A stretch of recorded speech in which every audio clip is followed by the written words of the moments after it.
Russians finally managed to break through Ukrainian defense. Russians occupied major cities of Pokrovsk, Konstantinivka, Mirnograd and Kupiansk. Russians caused Ukraine absolutely severe losses. The situation for Ukraine is really horrible. Well, at least that is what Russian generals report on their meetings and deliver directly to the Supreme Commander of the Russian army, Putin himself. And based on this optimistic, unrealistic information, they further receive orders to commit more attacks and more. And this system is rotted down because it is based on pure lies. There are two realities: what is actually happening on the ground and what Russian generals, Russian commanders report to not just Putin, but among themselves. They're delulu, absolutely. And this disinformation nonsense system is one of the main reasons for Russian army to basically fail on the front lines, especially for the last couple of months. They failed in Kupiansk. It was a miserable defeat for Russia. They also proclaimed that they encircled thousands of Ukrainian forces in Pokrovsk, Mirnograd. Remember how Putin called for international reporters, and we know that it was the legit information that those reporters, they obtained email from the Russian propaganda to go and check how Ukrainian army is doing being encircled in Pokrovsk. Yulian Robke, the journalist of Bild, has received that message and he openly shared it on his Twitter. So Putin lives in this informational bubble. He receives the documents in the paper form. He doesn't have the access to internet. He is unable to cross-check any sort of the information that is being delivered to him by the Russian generals. And those Russian generals, they don't want to give some of them bad news. Everything is good. Russian army is winning. Russian army is still in Kupiansk. Yes, couple of days ago, the same general, what's his name? Let me check it out. Yes, Sergei Kuzovlov. There was the meeting between the Russian defense minister Belousov and the Russian main commanders, main generals, together with Gerasimov. And Kuzovlov, once again, has reported that Russia controls Kupiansk. Kupiansk was liberated. Moreover, he added that Russia is establishing control over the suburbs of the city, those small villages. And Belousov asked that guy Kuzovlov, like, okay, but there was the information about Ukrainian army presence in Kupiansk. Can you confirm that? And they say that no, those were just the small groups. Or they're using drones to put some of the Ukrainian flags on some of the buildings in Kupiansk. This is not the real counteroffensive of Ukraine. No, Russia still controls Kupiansk. And even Russian Z military bloggers, they are damn crazy about it because they know the real information. Belousov, Russian defense minister, should open even Russian military maps to understand the real thing. But no, they have their own maps and everything is red out there already. Kupiansk, and behind Kupiansk, as I mentioned you at the very beginning of this video, Pokrovsk and Mirnograd and the rest of the big Ukrainian cities very close to the front line. The Russian General Commander Gerasimov also added that there is the presence of the Russian forces in Kramatorsk, but Kramatorsk is really far away from the Russian positions. Yes, Russians may reach Kramatorsk with the help of the FPV drones, but not more than that. Russians still need to cross several of the very complicated, very wide defense lines before reaching Kramatorsk. Kramatorsk is not the perspective, maybe even for this year. Actually, there are lies and misreports at any sort of the level of the Russian military command. The commanders of the regiments, they deliver the wrong information because there is the political pressure on them from the higher command, and on the higher command there is the pressure from Putin himself. We know that not long time ago, together with Shoigu, Putin laid off lots of the Russian generals, so repressions were applied. Some of the Russian generals, they were windowed or they were even imprisoned.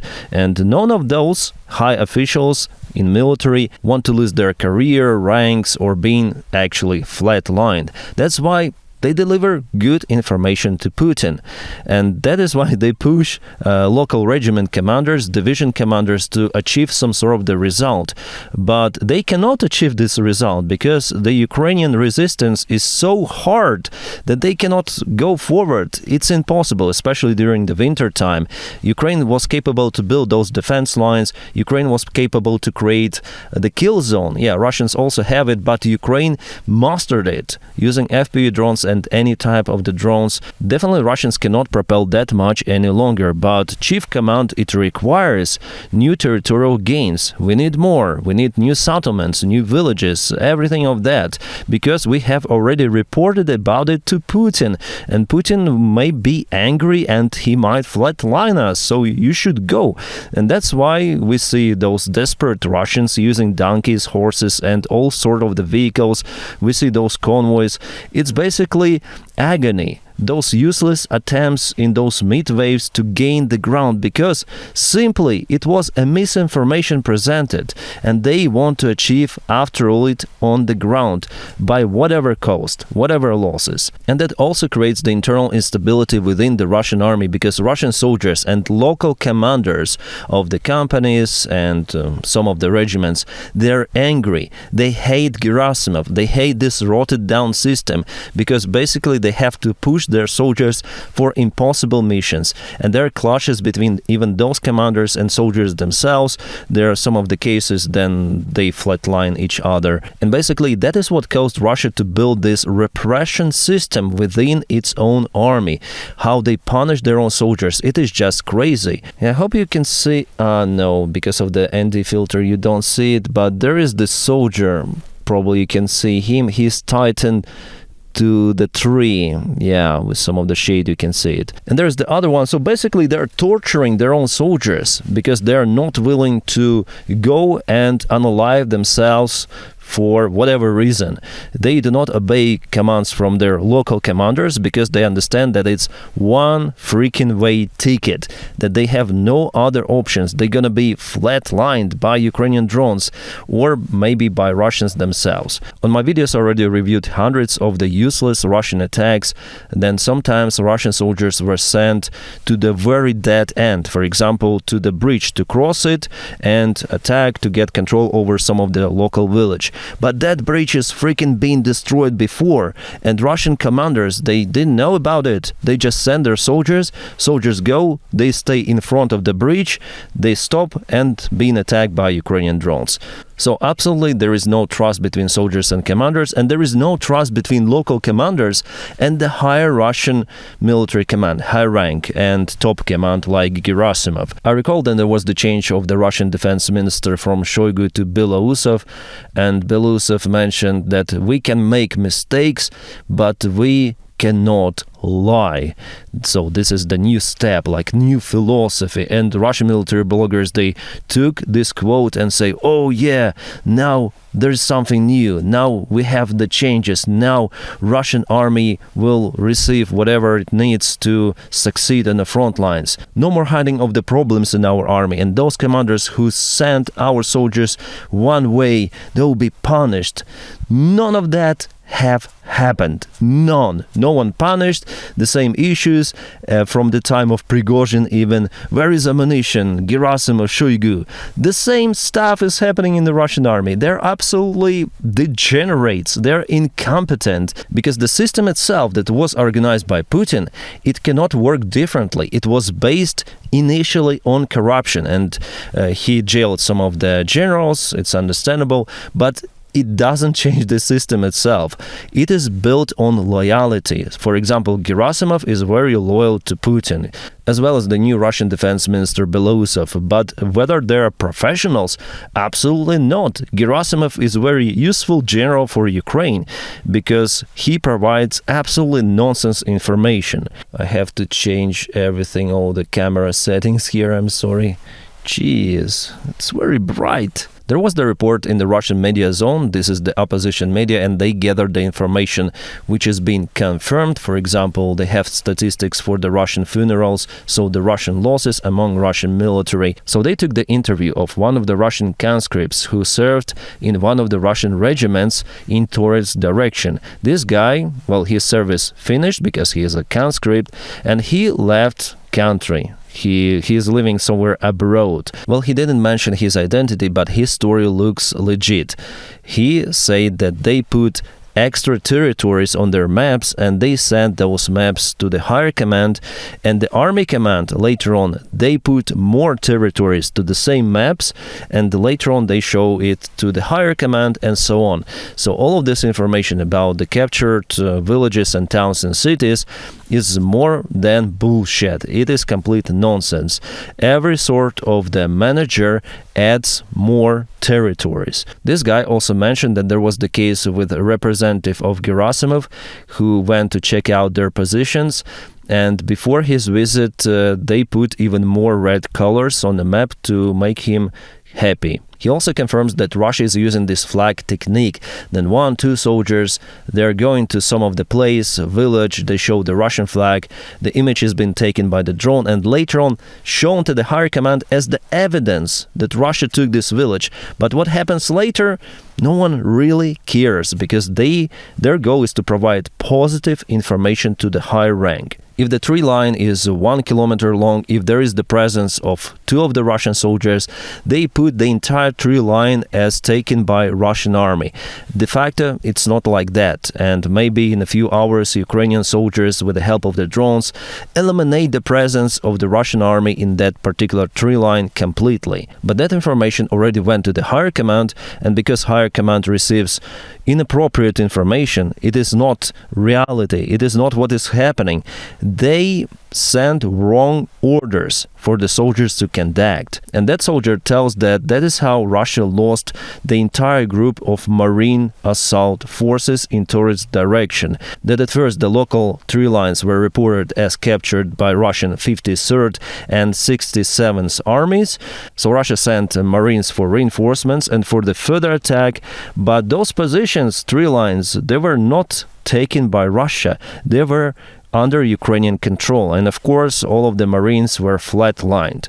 And yeah, we may not trust this guy who gave the interview to Media Zone, but we may trust our eyes. Then roughly 2 months ago, Gerasimov showed the real map of what is happening on the front line, as he says, real. And there was lots of the red areas, huge red areas, in the places where it has never been the Russian-controlled territory, or in the places where Ukraine already, with a successful counterattacks, liberated some of the villages. Like, for example, it was in Davydov direction, then Russia was successful at first in August 2025, but later on Ukraine deployed emergency forces, fire brigades we call them, and they flatlined Russians there. They cancelled this attack. Moreover, they managed to encircle the Russian army. There were tons of the evidence of that step. But for Russian military, even now, they show that, oh, they took Zoloty Kolodets, they are successful in the Brapilia. They simply disregard the reality as the fact. I understand that in Ukrainian army there are some of the issues, but our soldiers, they are not under the Iron Curtain. We have our volunteers, we have our officers. They say the real stuff. They have their own Telegram channel, their own media. Sternenko volunteer, I follow him. So if there is the issue with wrong information, it is immediately out there. Everyone knows about it. Ukrainian people know, and even high-rank command, they know. They have to react on this. If something wrong is happening or someone reported lies, it is immediately out there. Everywhere. Even I tell about it on my channel, and later on in most of the cases I see that everything is being fixed. It, by the way, applies also to the general information about Ukrainian corruption. Yeah, we see that Ukrainian society matters here, and there is no wall between reality and the actions of Ukrainian military. But in Russia, it's total different universe. Two separate parallel worlds, universe, multiverse. How to call it? Inception, Matrix, I don't know. You tell me, but in Russia, everything is upside down. And in this case, of course, Russia for 4 years, they continued to perform their special military operation without being able to capture even the big city of Ukraine. None of them. None of the oblast center was captured. Well, initially it was Kherson, but later on Ukraine liberated it. So Russia with your capturing, and Ukraine simply wasn't ready for this attack. Well, there is the other story of why Russians captured the southern part of Ukraine. That's the topic of the separate video. But Kherson they didn't take by force, but Ukraine managed to deoccupy it. But in all of those Russian general and Putin reports, Russia is a mighty power, Russia is the best, Russia is winning for 4 years consecutive. Absolutely, yeah. But let's imagine for a moment, okay, we believe to this Russian bullshit propaganda that Russia managed to get this or that village under control or some sort of the small town, but still second army in the world. That is what they called themselves before the special military operation. We are the second army after the United States, the biggest nuclear superpower whatsoever. But they themselves are saying that they cannot even break through Ukrainian defense, that they are taking village by village very slowly. All right, 1 week we take this village, Krasnozhopka, the other week we take Berezovka, and so on. It's endless story because Ukraine has how many villages? 30,000 or something like that. And for every village, Russia loses tons of people, tons of resources, hundreds. But now, especially during the winter time, in most of the cases, Russia fails with all of those attacks. Russia tries to advance to Novomikhailivka, I guess, and they report that they've took it. It's in Zaporizhia direction. But actually, they didn't take it. They wasted several of the convoys. Novopavlivka as well. Russia wasted several of the convoys. They put that village, kind of the big village actually, almost a town. But Russia failed there. They were waiting for the foggy weather to advance. They went to the village. Then the weather improved and they were visible for Ukrainian drone operators and all of their vehicles were cut. Then they tried again and again and again. And oh my God. This is like the most incompetent army ever. I think even during the Soviet times in the Second World War, it wasn't like that for the Red Army. It was strict discipline there. Soviet generals and commanders were way more competent than the current Russian ones. The system was built from the professional perspective, not from loyalty. Stalin himself had to take talented generals whom he repressed before from the prisons. Yes, it happened like that. Not just generals, but the designers of the military equipment, designers of the airplanes. They were released because they were needed for the Soviet Union to survive. Stalin had no other choice but to do it.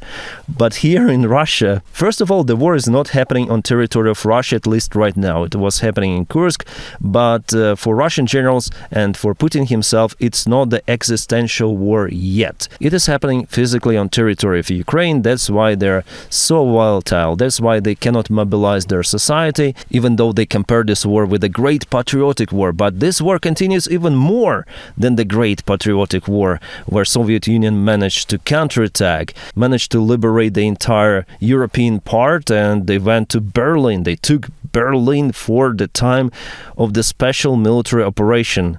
Continues still. This is unhinged and crazy, and that's why Putin was kind of calm about the war in Ukraine for the last few days, because it was the date 1418 days of the Great Patriotic War, but the special military operation continues. And you know, those lies, they're not just in the Russian army. They're also in the Russian propaganda TV. They're elsewhere. They call explosions from Ukrainian shells and targeting of the Russian refineries as some of the debris fell down somewhere. That Russian air defense is so successful that we shut down all of the drones and even more. Yeah, instead of explosions, they call those pops. Yeah, I heard some of the pops, something, boom, boom, happened. This is Orwell, 1984. Then there is the special language being introduced to describe this propaganda situation. The same for Russia. Even the name of the war is the special military operation. The same, by the way, they say about the Russian economy, about soft landing of the Russian economy or negative growth of the Russian economy. So the system is unable to sustain itself. Military system, economy system, all of the Russian system is built the same, on the pure lies, on the pure loyalty until some point. Yeah, Kadyrov already showed his personal loyalty to Putin. By the way, I'm waiting for more information about Adam Kadyrov. They try to hide it as hard as they can, but something really happened to Adam, because there is no video published actually that might debunk or bust all of the allegations. There's silence. Nothing is happening. Before, if there are some of the allegations applied on Ramzan Kadyrov himself, well, he later on, in a couple of days maximum, shows some of the videos. I'm okay. I'm a healthy person. But with Adam Kadyrov, there is absolutely nothing for now. Just right now, our journalist published the video. Journalist and also military serviceman Butusov. He went to Competence. Probably you will not see it here. Yeah. You can see just my camera attached to the screen.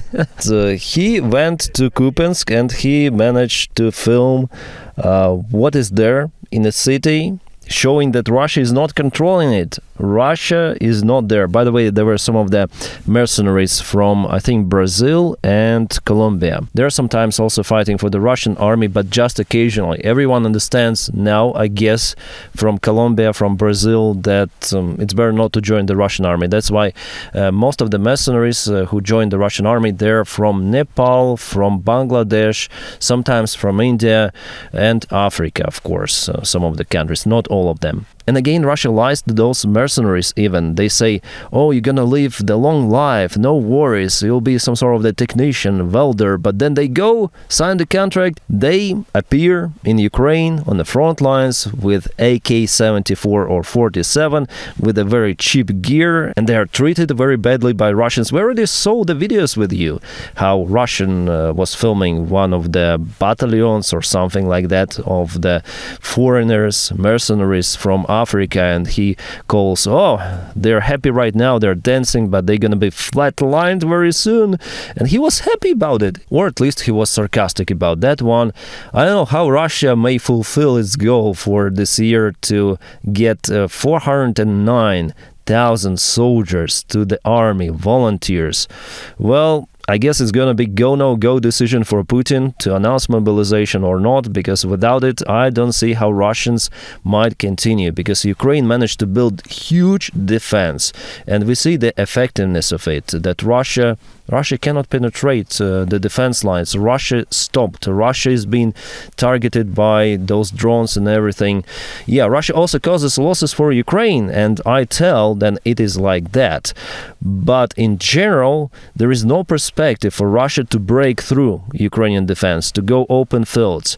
I was quite pessimistic, the last year, somewhere in summer, autumn, beginning of autumn, because I simply was in lack of some information, and I was transferring for you what I obtained from our volunteers and our officers.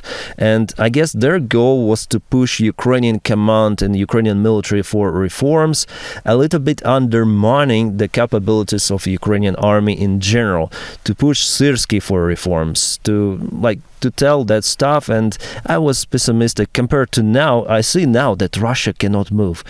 Pokrovsk, Mirnograd, I expected it to be occupied last winter, and now it's gonna be the end of the winter soon. And yeah, it's 40 days till spring, and Russians are, they're in Pokrovsk. They say that they are there, that they establish control over it, but where?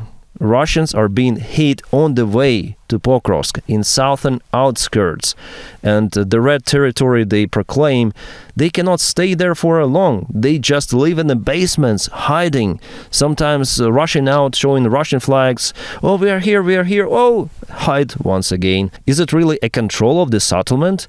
I wouldn't call it like that, absolutely, not even close. And Ukraine, it expanded the range of the kill zone, and of course all of the Russian supplies, they're being hit. Now now the situation on front lines, it's been calmed down because of the very low temperatures. Hypothermia risks, frost bites, all of that stops Russian army as well. But I guess for the next year, for this one, for the summertime, they also plan some sort of the assault operation, and Ukraine is getting ready as well, and I'm sure that Ukraine will manage to defend itself.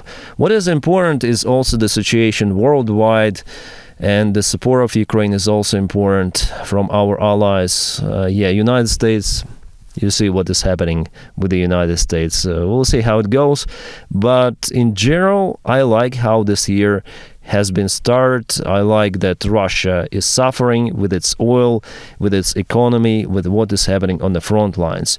But some of the forces, also from USA, they want even to help Russia. But that's the topic of another video. We'll see where it goes. I'll advise you to stay positive. And my friends, thank you so much for your kind support on Patreon. If you watch me on YouTube, you may also join membership of the channel. Thank you so much for that as well. You are basically making my job possible. Without you, I'm no one. So thank you, thank you, thank you. How many times should I say thank you? Yeah, guys, you're just awesome. And by the way, don't forget to press like to this video and subscribe for the channel. By doing it, you boost the video in algorithms. Thank you so much for that as well. My friends, I wish you all a peaceful sky wherever you are, and have a great time.